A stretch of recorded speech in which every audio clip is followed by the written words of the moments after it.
Bonjour Sophie. Bonjour Sylviane, je suis Ah, heureuse d'être avec vous. eh ben moi aussi je suis ravie. Écoutez, et bravo pour votre livre. Vous savez, je vais faire un article. Enfin, après, pour vous présenter dans mon article, je vais dire les ménopausés, sortez du ghetto. Oui, c'est ça, Sortez ouais. du ghetto. Parce que vraiment, il était temps que quelqu'un parle de ce truc. Hein. Voilà. Alors, bon, comme les personnes ne vous connaissent pas, donc j'aimerais que vous vous présentiez rapidement, hein, rapidement. En plus, parce qu'il faut le dire, vous êtes un peu schtroumpf, vous êtes un peu malade aujourd'hui. Donc, je vous remercie d'avoir accepté cette interview, malgré votre état schtroumpf, comme je dis. Donc, vous présentez très rapidement et la première question, pourquoi ce livre? Pourquoi Ménopausée et libre? Vous pouvez me le montrer, moi je ne l'ai qu'en PDF. Vous pouvez le montrer à Bien nos sûr, lecteurs. voilà, il est Ah, et là. en plus, il est vraiment chouette. Hein. Ah, oui, oui, oui, oui. Moi, je Et, l'ai vu, la couverture.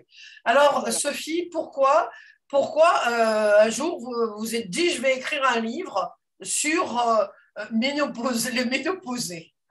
Alors en fait, à la base, c'était pas l'idée d'écrire le livre.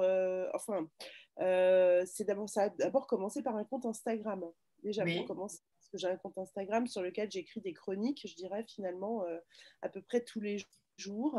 Et en fait, j'ai commencé à faire vraiment des grandes recherches sur la ménopause. Et ce qui s'est trouvé, c'est que la façon dont la ménopause était présentée de manière générale me convenait absolument pas. C'est-à-dire que j'avais pas l'impression d'être une femme malade. Moi, la façon dont je le voyais, c'était présenté toujours sous le scope médical et toujours de manière tragique quelque part, quoi, avec beaucoup de dangers. Et tout de suite, on allait vers les pires mots. Ça, Oui, c'était la première des choses. Et la deuxième des choses, c'est que tout ce que je voyais aussi sur Internet, là, je sors vraiment du domaine des livres qui étaient toujours axés remèdes, solutions et oui, médical. Il n'y avait pas de littérature, il n'y avait pas d'intimité, il n'y avait rien autour. C'était toujours ça. Et sur Internet, les images qui étaient employées pour symboliser les articles liés à la ménopause, c'était toujours des femmes qui avaient l'air d'être déjà ou plus âgées que moi ou plus jeunes, enfin en tout cas qui n'étaient pas comme moi. Donc là, je me suis dit, il y a un malaise parce que finalement, je ne me reconnais pas là-dedans. Et là, j'ai commencé vraiment à écrire. D'abord, ça a commencé à écrire sur mon cahier. J'écris sur un cahier, sur un cahier, sur un cahier. Et au fur et à mesure, j'ai commencé à faire des recherches. Et là, je me suis dit, il faut en faire un livre. donc vous avez été ménopausée artificiellement à 46, enfin on va dire 47 ans. Donc 47. Ouais. 47, hein, 47 ans, c'est jeune hein, quand même. Hein. C'est Alors, jeune. moi, ce que Ouais. j'ai particulièrement aimé dans votre livre, déjà, bon, le titre hein, Libéré, parce que dès l'instant qu'on est en ménopause, ça y est, on est dans un ghetto, on est des vieux, on est, voilà, on compte plus, Et bah, à jeter. Voilà. voilà, on est bon pour la poubelle. Hein. Bah, les Voilà. femmes, alors la féminité, alors là, n'en On n'en parlons parle pas. plus. Voilà. C'est bien le Hein, problème. ça veut dire on est au rebut, quoi. Quelque part, avant votre livre, finalement, c'était ça. Ménopausée, eh ben, allez, les pauvres femmes, allez, hop, on vous jette. Ça m'a fait penser à une chanson de Serge Reggiani que j'aime beaucoup et qui disait, Mesdames, on vous a mis en gerbe. Et ça Oui, m'a, je ne sais pas si vous connaissez cette chanson par ça me dit rapport quelque chose. hein, à sa fille. Donc, et ça m'a fait penser à ça. Bah oui, voilà, bah, on compte plus, on est dans un coin. Alors là, votre livre, d'abord, il est tonique. Hein, il est bon, il est. Bah, c'est un peu ma personnalité, quoi. Oui, oui, Enfin, oui, c'est ce que j'allais dire. Mais c'est-à-dire que vous nous sortez, hein, puisque bon, moi j'ai été ménopausée, je suis ménopausée, vous nous sortez du ghetto. Et c'est vrai qu'on est dans un ghetto. Voilà. Oh, bah, les femmes. Oh, bah, alors, alors avant, c'était les règles. Oh, bah là, c'est règles. Oh, bah, elle est voilà. Et après, c'est ménopausée. la ménopause. Voilà. Voilà. Mais Ah, le truc qui est assez fou, et c'est ce qui m'a finalement aidé, comme quoi c'est incroyable quand même dans la vie, à prendre conscience de tout ça et de manière très brutale, c'est justement cette piqûre pour me placer en ménopause artificielle. Parce que comme j'avais aucune vision sur ce qu'était la ménopause avant, vraiment je savais pas. Là, placée en ménopause artificielle, il a fallu tout de suite que j'aille faire des recherches parce que j'ai eu beaucoup d'effets indésirables tout de suite très forts. Et par c'est là où exemple, qu'est-ce que vous avez eu? j'ai eu, bon, évidemment, beaucoup de fatigue, mais des douleurs articulaires fortes. Bon, les bouffées de chaleur, c'était pas le pire, mais j'étais une sécheresse vaginale énorme. Mais là, vraiment. Et j'étais complètement repliée sur moi-même, épuisée, et j'ai commencé à pleurer, enfin, mais en 15 jours, c'est-à-dire que les effets sont arrivés en même pas 10-15 jours, et Ah très oui. fortement. Et c'est comme ça que j'ai commencé à aller sur Internet et que j'ai commencé à m'interroger et à lire. Et là où vous avez raison, c'est que c'est toujours la ménopause, elle est toujours présentée sous un scope médical, mais jamais sous l'abord de la féminité. Et Voilà, quand voilà. on la prend, comme moi, de manière très brutale, en fait, du jour au lendemain, on bascule sans préparation et sans avoir été prévenu. Parce que moi, je ne savais pas qu'au moment où j'allais passer au moment de la ménopause, tout de suite, j'allais être sortie des rangs, quoi. Oui. Évidemment, tant qu'on n'est pas concerné, ben, on ne Ah voit pas bah ce qui oui. peut se passer. Voilà. Et là, du jour au lendemain, j'ai vu qu'effectivement, bah, ça y est, j'étais rangée des voitures par rapport à la société, parce que moi, je ne me considère pas du tout comme ranger des voitures. Voilà, voilà. Voilà. Et je me suis dit, c'est quoi cette histoire? Parce que d'abord, il fallait nous prévenir. Moi, j'avais l'impression que j'étais juste, c'est comme si j'étais au restaurant et je commençais à peine le plat de résistance. Et je me suis dit, merde, ils auraient quand même dû me dire que j'étais déjà plus que digestif, quoi. Enfin, il y a un truc, enfin, on s'est foutu de ma gueule, quoi. En gros, je me suis dit, c'est quoi cette histoire? Et ça m'a vraiment donné la niaque pour défoncer les portes, je dirais, ouais. Oui, alors ce qui est aussi, ce qui est bien, parce que bon, c'est un tabou, hein, finalement, là, on ne parle pas de ces Et choses-là. Hein. c'est, C'est, pour moi, c'est- c'est, Et puis c'est très patriarcal, comme vous dites, parce qu'effectivement, les médecins, bon, c'est encore eux, alors c'est toujours des hommes qui, voilà, la ménopause, c'est ceci, c'est cela, patati patata, alors que c'est la première fois, moi, que je vois, bon, quelqu'un qui en parle parce qu'elle l'a vécu dans ses tripes, quelqu'un qui a vraiment vécu la ménopause, et puis qui en parle d'une façon décomplexée, parce que bon, ouais, on n'est pas au rebut, hein, c'est pas parce qu'on est ah non, ménopausé qu'on est au rebut. Donc, je dirais non, que votre livre, il redonne du punch, il redonne de l'espoir, il redonne du peps. Alors, qu'est-ce que ça vous a appris finalement d'être ménopausé? Voilà. Quels sont les côtés positifs? Là, on vient de parler des côtés négatifs. beaucoup. Hein. Qu'est-ce que Non, ça non, vous a appris? Vous avez changé, hein, parce que vous avez changé, on change. Et qu'est-ce qui ouais. a changé chez vous alors? Alors finalement, alors, bon, déjà le livre, enfin, je veux dire, le fait de poser les choses comme ça et d'oser ouvrir la porte d'un tabou qui est quand même énorme, Ah oui, oui, ça, oui. forcément, ça m'a changé. Parce qu'avant, peut-être, enfin, je ne l'aurais peut-être pas fait comme ça. En tout cas, là, j'y vais vraiment franchement, j'ai plus peur de rien. Ah, ça vous a désinhibé? Ça vous a désinhibé? Ah oui, ah oui, ah oui. Bah, à partir du moment où on tranche des voitures, c'est vachement bien parce que finalement, il n'y a plus de pression. Comme Oui. on nous attend plus, bah, en fait, on est libre, on fait ce qu'on veut, hein. Je veux dire. Oui, on peut se permettre, puisque de toute Ah bah façon, oui, en fait, on nous oui, attend c'est plus, ça, c'est c'est bon, on va pas faire autant de clips d'être soi, quoi, je veux dire. Donc ça, c'était super important et à plusieurs titres parce que je me suis dit, en écrivant le bouquin, d'ailleurs, je crois que oui, je l'ai écrit, c'est quand même la seule fois dans notre vie où finalement on est vraiment libre d'être nous-mêmes. Pourquoi? Parce que quand on est toute petite fille, on nous prépare quand même à la femme que l'on va devenir, ne serait-ce que par les contes de fées, etc., tout oui. l'historique, les poupées, les landaux, les couffins, tous les petits trucs qu'on reçoit quand elle est les petites machines à laver que j'avais quand j'étais petite, où j'apprenais à faire avec ma petite même truc à repasser. On était donc déjà dans une préparation de l'état de femme. On est conditionné quand même, oui. On est conditionné. Ensuite, bah, on devient femme, donc on a normalement un rôle à tenir qui normalement est la maternité. Alors qu'on ait des enfants ou pas, n'empêche que. Et à partir de ce moment-là, on est des objets, enfin, on doit être désiré parce qu'il faut qu'on Oui. soit choisi, je veux dire. À partir du moment où tu rentres en ménopause, là, on te dit, bon, bah ça y est, c'est terminé. Ah bah là, cool. Plus personne ne te regarde. D'après, enfin, ça, c'est ce que tout le monde dit, parce que c'est pas vrai, hein, on continue quand même à nous regarder.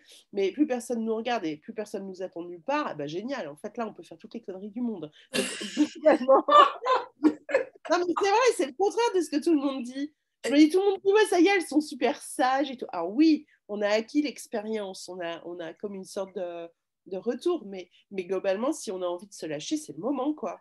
Ah oui, puis il n'y a plus le risque de tomber enceinte. Hein. Ça, au moins, Non, c'est. oh là là là là. Et puis les règles aussi. Ah, mais ça, c'est le bonheur. Oh là là, Oh là qu'est-ce que c'est. là Ah là oui, là là là là. Mais oui, alors, oui, mais quel bonheur. On n'est oui. plus en train d'attendre de se demander ce qu'on peut faire, ce qu'on ne peut pas faire, le mal de bide tous les 28 jours. Enfin bon, ça, c'est génial. Ça, c'est la première des choses. Et la deuxième des choses, c'est finalement que, alors, si on a la chance d'avoir la ménopause au bon âge, c'est-à-dire vers l'âge médian, vers 51, 50, 51, c'est une chance de l'avoir à ce moment-là parce qu'il y a des ménopauses précoces. Ça, c'est Oui. notre histoire. Donc, ça te permet de relativiser aussi. C'est-à-dire que l'avoir à 50, 51 ans, c'est une chance. Il y a des femmes à 30 ans qui n'ont pas cette chance-là. Et j'ai aussi perdu des copines qui n'auront jamais été ménopausées de leur vie. Donc, ça aussi, tu dis merci. Enfin, Oui. pour moi, ça m'a appris à dire merci. Et autre chose, c'est que quand on arrive à ce moment de sa vie, on a quand même fait 50 ans de vie. Donc, je me suis placée comme si j'étais au-dessus des falaises d'Étretat, enfin, je veux dire, et regarder un peu tout ce que j'avais fait. Et ça m'a donné, en fait, à ce moment-là, vraiment une conscience du corps et de mon corps, et d'une manière complètement différente d'avant. J'ai envie de dire par là que comme j'avais plus à être choisie quelque part, j'avais plus ce stress-là. Donc là, pareil, l'appropriation de mon corps, elle devenait que pour moi-même. C'est-à-dire, alors expliquez-vous un peu mieux là-dessus. Allez. Alors, et là, je suis en plein changement. Là. C'est vraiment ce que je suis en train d'expérimenter maintenant. Donc, je vous dis, En fait, bon, avant, bon, de toute façon, j'ai un tempérament plutôt rond. Donc, je passais mon temps au régime, etc. Parce Ah, qu'il fallait d'accord. que je mange bien, parce qu'il fallait que je rentre dans les fringues, parce qu'il fallait que je plaise, parce qu'il fallait que je sois quelque part dans la norme. Pour moi, du coup, à un moment donné, je me suis dit, j'y arrive pas, j'ai tout lâché, et j'ai dit, rien à foutre d'être hors norme, tant pis, autant se faire plaisir. Sauf que là, en fait, le fait d'avoir pris cette ménopause de manière assez brutale, assez frontale, je me suis rendu compte qu'à ce moment-là, c'est le corps qui dirige, c'est plus la tête. Quand on prend ces effets, de toute façon, quand le corps se modifie, c'est le corps qui prend la direction. La tête, Oui, oui, oui. elle ne peut rien. Et peut-être amplifié avec l'effet Covid, là, je me suis rendu compte qu'il fallait que je prenne soin de mon corps, le mien. Et le mien, il est comme il est. Je ne serai jamais comme une autre, je ne serai jamais Inès de la Fressange, et Inès de la Fressange, je ne serai jamais comme moi, je veux dire. Mais comprendre ce qu'est mon corps, comment il fonctionne, et comment je peux faire attention à lui pour l'amener le mieux possible, le plus longtemps possible, mais de manière holistique et joyeuse, pas dans la restriction, c'est un apprentissage que je suis en train de faire. Et je suis en train maintenant de me dire, par exemple, quand j'ai envie de manger du chocolat, j'adore du chocolat, le chocolat, j'en prends un carré et je prends le carré avec bonheur en me disant, si tu as envie de plus, tu peux y aller. Vas-y. En fait, je m'octroie toutes les possibilités. Mais je me dis Ah oui, surtout, d'accord. ne le prends pas. Enfin, vas-y parce que de toute façon, il ne manquera pas. Enfin, si tu en veux demain, tu en auras. Tu peux faire ce que tu veux. Bah, du coup, je vois que ça me restreint. Je me dis, bah, un carré, ça me suffit. Vous voyez ce que je veux D'accord. dire? En fait, une forme de sagesse par rapport à moi-même, de calme. Là, ce que je recherche, c'est la sérénité. Parce que j'ai compris que le stress était très néfaste. J'ai compris que si je ne faisais pas gaffe à mon corps, j'allais le payer très cher. Ah bah oui, c'est le véhicule, hein, c'est que oui. Ah. Mais je l'ai compris que maintenant. Donc, qu'est-ce que vous conseillez aux femmes ménopausées ou qui sont en approche de ménopause? Alors, voilà. Là aussi, il y a une chose qui est super importante que j'ai appris. Alors, je pense que ça va vous faire rigoler aussi, mais quand on arrive à la ménopause, en fait, on dit, bon, ben voilà, il y a la ménopause. Et moi, dans mon imaginaire, je me disais, ben, je vais être ménopausée. Comme les règles sont arrivées un beau jour, ben, les règles, elles vont partir un beau jour, et puis voilà. C'est comme ça que ça va se passer. Oui, oui, Pas comme ça que ça se passe. En fait, le corps change. Pour que tes règles, elles arrivent, il faut que ton corps évolue pour que tu arrives à cet état de petite femme, oui, qu'on puisse avoir les premières règles. Quand les règles repartent, entre-temps, bah, y a eu la préménopause. oui. Elle ne part pas du jour au lendemain. Et ce qui est hyper important à préparer, c'est la préménopause. Et ça dure de 2 à 5 ans, cet état où C'est-à-dire, alors, qu'est-ce qu'il faut faire? ce qu'il faut faire à ce moment-là, et ça c'est vraiment important, c'est que si vous commencez à constater que vous changez, vous avez des troubles de l'humeur, le sommeil, ça commence par les cycles irréguliers. Le bouffée de chaleur, ça peut venir après et ça peut ne Oui, pas venir aussi. Hein, mais si vous commencez à sentir que vous êtes vraiment down, comme si vous étiez avec un syndrome prémenstruel hyper multiplié ou ce qui pourrait être synonyme aussi d'un postpartum, il faut consulter. De toute façon, il faut en parler, il faut consulter, il faut vous interroger. Il faut pas vous dire comme moi, puisque je n'avais pas été prévenue. Merde, je suis en pleine dépression, je pète les plombs, ça y est, voilà. Parce que c'est pas ce qui vous arrive. Ce qui vous arrive, c'est une chute hormonale. oui, voilà, c'est une chute hormonale, oui. C'est une chute hormonale. Mais comme personne ne nous le dit, Bah oui, si parce tu que te dis, c'est tabou, c'est tabou. ah bah oui, et si tu te dis, bah, la ménopause, ça se part du jour au lendemain, si par exemple 2 ans avant, on a la chute hormonale qui commence à se manifester et qu'on ne sait pas que c'est ça, bah, en général, les médecins, ils vous mettent sous Prozac. Ben voilà, sous anxiolytique, hein, c'est ça, hein, Voilà, voilà, c'est voilà. ça. Voilà. Et or, le problème, c'est que c'est pas ça du tout. Donc, il faut vraiment comprendre que ça peut être ça. Il faut en parler au médecin. Dire, je pense potentiellement, en n'ayant pas peur. C'est naturel d'arriver à cette étape-là. C'est physiologique, il ne faut pas avoir peur. Le premier truc, il ne faut pas avoir peur. Et ce n'est pas parce que vous allez arriver à ce moment-là que vous allez devenir une vieille acariâtre, la sorcière de Blanche-Neige. Non, mais c'est vrai, parce que c'est l'image qu'on nous colle. Oui, c'est ça, c'est ça. Dès l'instant qu'on est ménopausé, on fait partie, bah, c'est un ghetto. Hein. Oui. Moi, c'est le mot qui m'est venu. C'est vraiment on est dans un ghetto. Bon, alors, si on fait peut-être dans le ghetto, pourquoi pas, mais enfin, je veux dire, je pense qu'on a quand même mieux à faire et qu'on peut être. Exactement. Donc, voilà. Donc, le livre, finalement, c'est pour faire bouger les lignes, puisque c'est le mot. Maintenant, aujourd'hui, on dit il faut faire bouger les lignes. Alors, en fait, oui, j'imagine que vous l'avez lu. En fait, oui, je l'ai lu, oui. Alors, je pense que moi, ce qui m'a vraiment interpellée, qui m'a vraiment fait bouger les lignes, c'est que quand j'ai commencé à faire vraiment mes recherches sur la ménopause, je m'étais toujours dit, la ménopause, c'est un mot comme aménorrhée, etc. Mais c'était un mot qui, pour moi, datait de l'Antiquité. C'est-à-dire que j'ai toujours eu l'impression que ce mot existait depuis toujours. Et quand j'ai commencé à faire mes recherches, en fait, je me suis rendu compte que non, le mot, il avait seulement 200 ans. Donc, il a été créé en 1821 par un médecin. Et là, comme je retrouvais à chaque fois dans les recherches plusieurs fois le nom du médecin cité, et effectivement, sous couvert de, voilà, c'est très patriarcal, enfin, oui. Je me suis dit, curieuse, je vais le lire. Et en fait, en le lisant, d'abord, j'ai été passionnée. Donc, moi, c'est finalement quelqu'un. J'ai passé du temps à le lire, à essayer de le comprendre, donc je me suis attachée à lui quelque part. Oui. Et je me suis dit que c'est assez drôle parce que il y a 200 ans, il avait à peu près la même vision que moi du truc, à savoir que donc lui, il voulait défricher. S'il a mis, c'est lui donc qui a créé ce mot, ce néologisme.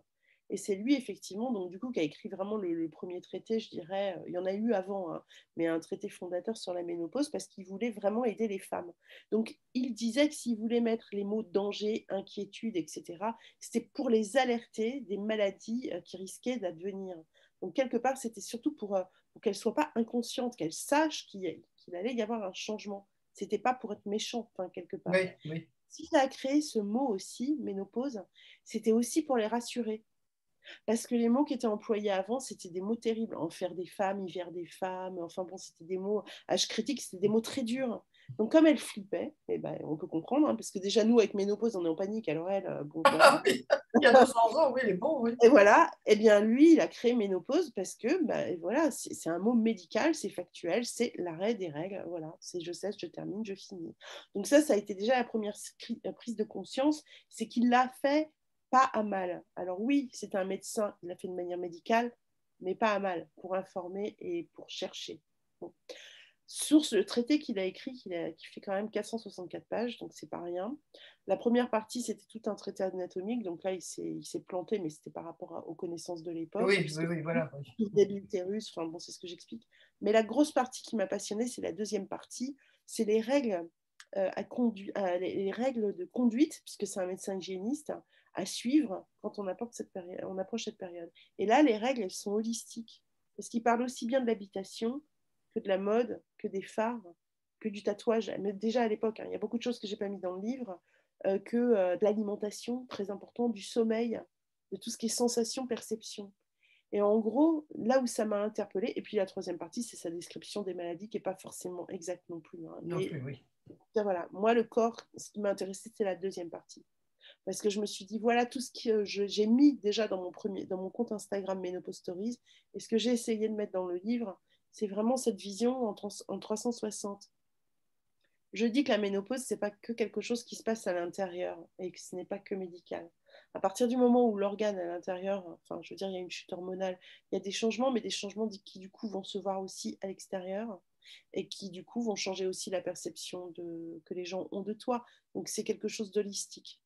Et qu'avoir une approche holistique à ce moment-là, c'est-à-dire prendre soin de soi, prendre soin de son corps, soin de son stress, revoir aussi la mode, enfin, et l'alimentation aussi. L'alimentation, super important. Et l'image que l'on veut véhiculer de soi. Par exemple, moi, je me suis rendu compte qu'avant, j'étais toujours habillée avec comme vous, enfin, plutôt en noir, enfin, toujours comme ça. Et là, d'un coup, je me suis explosée en couleurs. Enfin, un besoin d'expression différente. Vous voyez, et observez, parce que ce qui est super troublant, c'est que on dit effectivement on est dans un ghetto, et là ça commence à changer, heureusement, Oui. mais il n'y a pas de pub qui nous représente dans la Non, rue. Et non. on est nulle part en fait. D'un coup, tu n'as plus de vocabulaire, tu n'as plus rien, tu es nulle Oui, part. oui, On oui, commence à oui. peine à être dans les séries. Je veux dire, donc, du coup, on n'existe plus du tout. On est retiré. Mais parce Mais qu'on ne là, prend pas notre place, voilà aussi, on ne prend pas. c'est à nous. Alors, c'est ce que j'ai dit. Hein, Parce que c'est à c'est bien nous. de dire que c'est une société patriarcale, etc. Mais enfin, maintenant, on a les moyens. Moi, Oui, ça a commencé par Instagram. Je veux dire, de prendre notre place, de parler, de faire des selfies, de se prendre en photo, de rigoler, de se faire des chaînes YouTube, de faire ce qu'on veut. En fait, on est libre. Et oui. c'est ça, mon truc. Il y a un moment donné, c'est bien de dire, il y a le patriarcat, il y a ci, il y a ça, mais on peut s'informer. Moi, je vais vraiment continuer à m'informer et à informer les femmes. Et aussi, on peut, éclatons-nous et ouvrons les portes ensemble. Oui, voilà, oui, oui. Parce que on est dans un ghetto, mais parce qu'on s'est laissé, hein, il faut être deux. Voilà, Hein. voilà, C'est toujours un voilà, jeu qui se joue à deux, hein, ça, ou à voilà. plus. Mais, Bon, à l'époque, honnêtement, à l'époque, elles n'avaient carrément pas la possibilité de faire non, mais autrement. aujourd'hui, Les femmes, elles étaient mineures à l'époque, hein. À partir du bah moment oui, où elles étaient mariées, selon le code civil, elles n'étaient pas reconnues, elles étaient oui, comme oui, oui. les enfants, hein. Enfin, il faut voir d'où elles viennent. Et c'est un peu ce que je tire comme sonnette d'alarme, de dire, OK, on peut tirer à boulet raccourci sur l'époque. Déjà, moi, j'ai pas tiré à boulet raccourci. Je me Non. suis un peu foutu de la gueule du médecin quand même de temps. Mais ce qui m'a vraiment interpellée, c'est que les choses qu'il a écrites sont extrêmement contemporaines. Et c'est ça qui m'a fait bouger les lignes. C'est pas tant tout ce que je lisais dans tous les bouquins que je vais lire Oui. aujourd'hui, c'est de voir qu'il y a 200 ans déjà, il décrivait ça. Il était assez ambivalent, mais je pense que bon, il faudrait que je fasse une conférence complète sur lui pour pouvoir aller plus loin. Mais n'empêche que déjà, il mettait ça en exergue. Au niveau de l'alimentation, il avait déjà vu pas mal de choses. Enfin, il était très intuitif et assez visionnaire sur les choses, en n'ayant pas connaissance de l'hormone, Oui. donc du processus réel de la ménopause. Et ça m'avait complètement subjuguée. Je me suis dit, waouh, ce mec-là, il serait là aujourd'hui. Alors lui, je pense que Ça foncerait, hein. ça foncerait. Je ne sais pas s'il serait féministe, bon, parce que quand même, il est très bonne famille et tout. Alors je sais pas, il était quand même, je sais pas comment il serait. Je sais pas comment il serait, mais ouais, ça foncerait.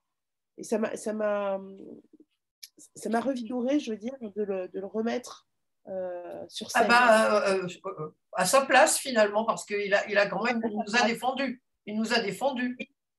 Oui, Comment? moi, d'une certaine façon, Hein? alors que tout le monde dit que non, enfin, je veux dire, quand je vois les sociologues, tout le monde dit que non, que c'est à cause de lui que la ménopause a aussi mauvaise presse. Moi, je ne suis pas du tout d'accord parce que j'ai fait beaucoup de recherches et je pense qu'au contraire, il nous a défendus, vraiment. Ouais. Alors, est-ce que votre livre, bon, il a du succès, ça c'est sûr, mais est-ce que vous sentez que les femmes, elles adhèrent et puis elles sont contentes de le Oui, lire et elles se disent, voilà, ça y est.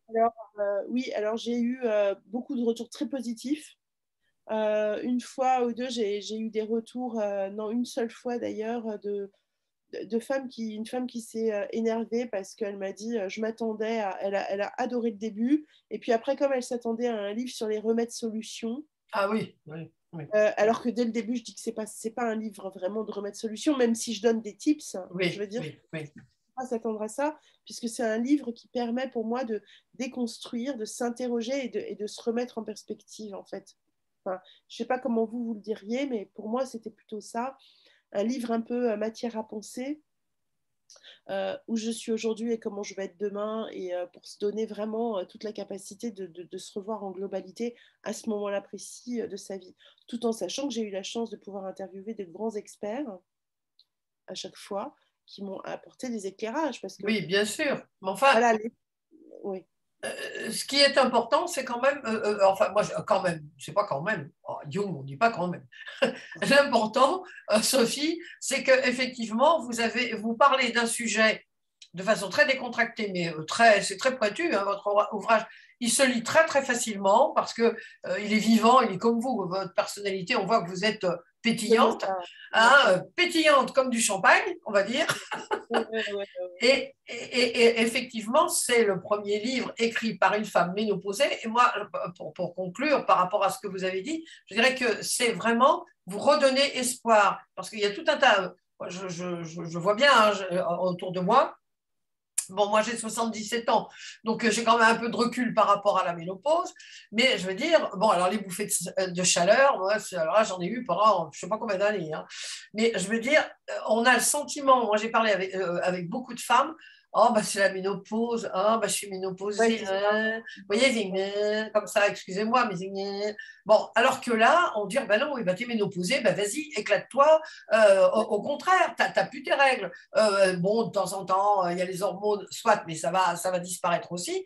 Mais voilà, qu'est-ce que je vais faire de ma vie? C'est ça. C'est une opportunité. Plutôt que de le voir comme un enquiquinement, bah, voyez ça comme une opportunité de réalisation et puis voilà, de se shooter à quelque chose. Pas évidemment shooter dans le bon sens du terme.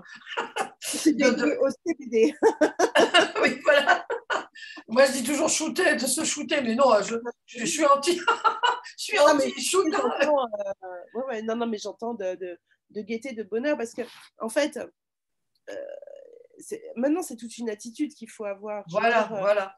c'est ça, c'est à partir du moment où on sait que cette chute hormonale engrange certaines choses et que sur un plus long terme, on peut avoir effectivement un capital osseux qui s'amoindrit. Enfin, c'est pas, on peut, on va avoir. On va, oui. Alors ça c'est sûr, il peut y avoir des problèmes cognitifs, etc. Donc une fois qu'on a pris conscience de ça, c'est pas le moment de pleurer, c'est le moment de se dire comment je fais pour préserver. Voilà, voilà. Préserver, par exemple, un capital cognitif, ça peut, et pour moi, je pense que c'est super important, c'est relever des nouveaux challenges, continuer à apprendre continuellement. Regardons les secrets des gens qui vivent à Okinawa. Oui, voilà, Qu'est-ce qui se voilà, passe tout et à qu'est-ce qui fait. fait m'intéresse. Qu'est-ce qui fait qu'ils restent peps, en forme jusqu'à plus de 100 ans et que, voilà, Ils n'ont pas de cancer, ils n'ont pas de cancer. non, c'est quoi leur secret? C'est quoi leur secret? Et ils n'ont pas l'air malheureux, hein, Non, honnêtement. en plus. Voilà. En plus, donc c'est plutôt ça, moi, où je me suis dit, non, mais c'est pas la fin de ta vie, en fait. Tout le monde te dit, oui, c'est la fin de quelque chose. C'est vrai, il y a un deuil à faire de ça. C'est fini, c'est terminé. Que tu aies voulu d'enfant, que tu n'aies pas voulu d'enfant, que tu aies eu un enfant, que tu n'aies pas eu d'enfant. Enfin, je veux dire, voilà, que tu te sois marié 15 fois, enfin, peut-être 15, c'est un peu Oui. compliqué, 3 peut-être, pourquoi pas, ou pas, que si que ça. C'est quand même un deuil d'une très grande époque, finalement. D'une période de notre vie, on va dire. Voilà. Voilà, voilà. Et d'un conditionnement. Oui. Un conditionnement, donc une grande époque, c'est 50 ans. Parce que c'est le conditionnement plus la période de réalisation. Ça. Et là, tu deviens autre chose. Mais donc, tu passes quand même un cap. Ça, c'est vrai. Mais qu'est-ce que tu veux devenir? C'est la vraie question essentielle. Et c'est pour ça que j'ai parlé dans le livre aussi bien du travail que de la mode, que de l'alimentation, que de la partie wellness, que de la partie beauté, que enfin, la partie Oui, on gynéco. n'est pas fini. On n'est pas fini parce qu'on est Non, ménopausé. non, pas du tout. Ben voilà, voilà, on voit la vie d'une autre façon. On Ah oui. est surtout qu'aujourd'hui, bon, les femmes ménopausées, bon, on n'est pas des grands-mères, on n'est pas automatiquement une mémé, comme je dis, Mais hein, quand des bien mémés. même si on est Même, grand-mère, oui, bah d'abord il y a les grand-mères super fun, oui, hein, voilà, en fun, habillées hyper mode et qui vont voilà, effectivement voilà. faire les défis. Enfin, je veux dire, par exemple, avoir une grand-mère à l'époque comme Sonia Rykiel, ça aurait été, enfin, moi ça m'aurait été. Iris Voilà, Apfel, voilà, voilà. carrément, Mais enfin, je veux dire, ouais, en fait c'est l'image. Moi, ce qui m'a interpellée, c'est l'image sociétale. oui, c'est C'est quand ça. on dit grand-mère, on a l'impression de voir où la mère Denis ou bonne maman. Oui, oui, c'est ça, oui, c'est vrai. Et une grand-mère, je veux dire, c'est juste une grand-mère et c'est Oui, pas mais pour c'est autant. pas,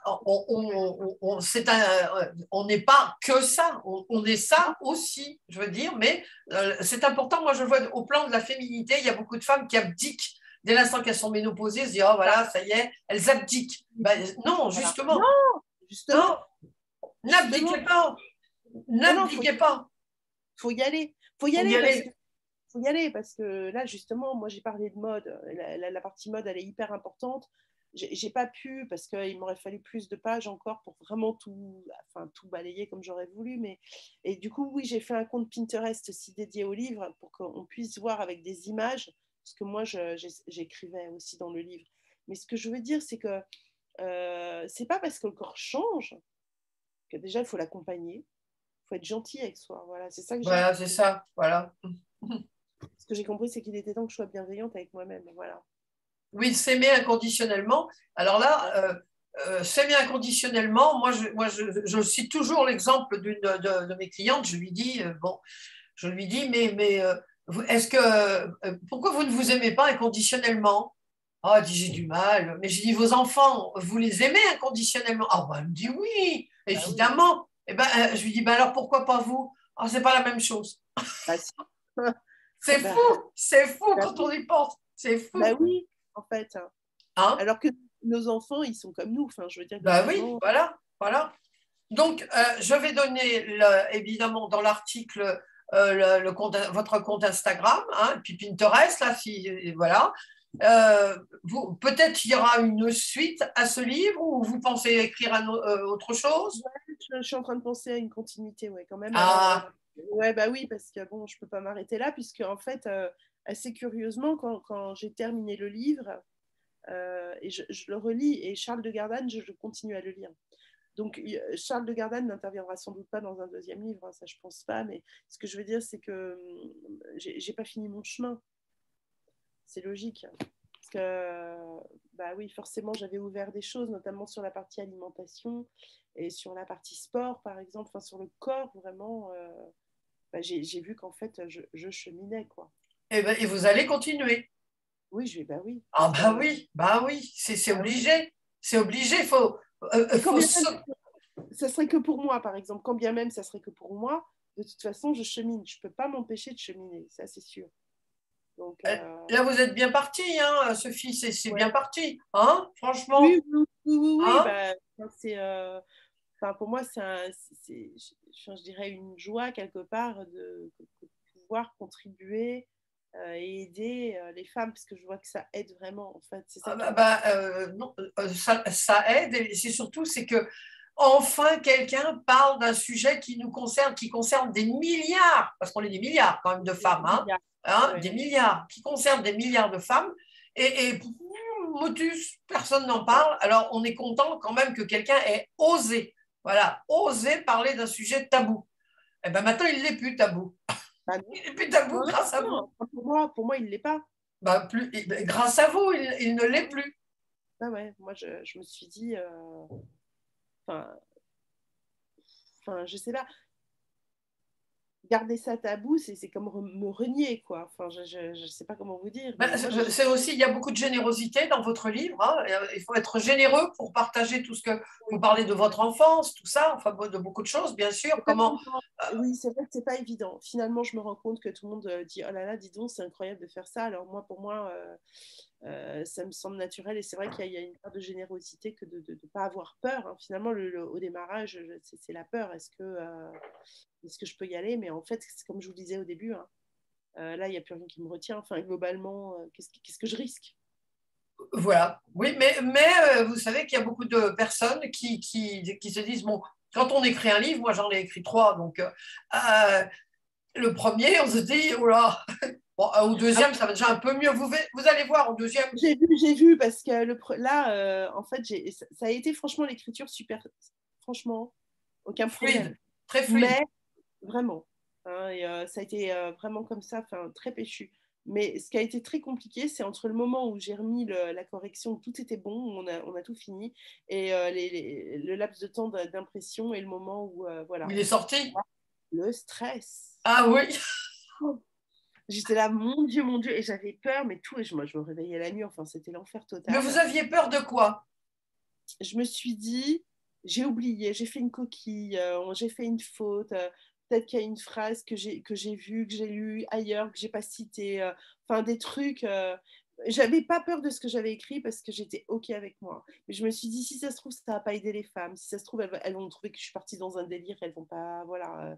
Bah, Mais ce que j'avais écrit, j'étais OK parce que c'était tellement sourcé, je veux dire, j'avais tellement bossé que je ne bougerais pas une ligne. Enfin, je veux dire, je suis encore en accord avec. remontrez votre livre, s'il vous plaît, puisque moi, je ne l'ai qu'en PDF.